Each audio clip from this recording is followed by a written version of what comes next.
চট্টগ্রাম নগরের পতেঙ্গা এলাকায় কর্ণফুলী নদীতে বিমান বাহিনীর একটি ইয়ার্ক ১৩০ প্রশিক্ষণ যুদ্ধবিমান বিধ্বস্ত হয়েছে।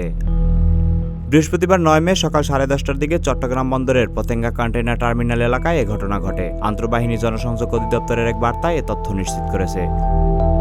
আইএসপিআর জানায়, বাংলাদেশ বিমান বাহিনীর একটি প্রশিক্ষণ যুদ্ধবিমান যান্ত্রিক ত্রুটির কারণে চট্টগ্রামের পতেঙ্গায় দুর্ঘটনার কবলে পড়ে। পরে বিমানের দুজন পাইলটকে উদ্ধার করা হয়েছে।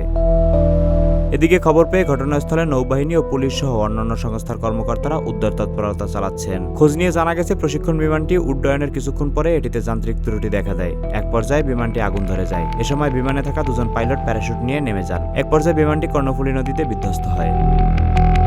দুর্ঘটনাস্থলের পাশেই সার্জেন্ট জহুরুল হক বিমান ঘাঁটির অবস্থান। দুর্ঘটনা কবলিত বিমানটি সেখান থেকে উড়াল দিয়েছিল বলে জানা গেছে।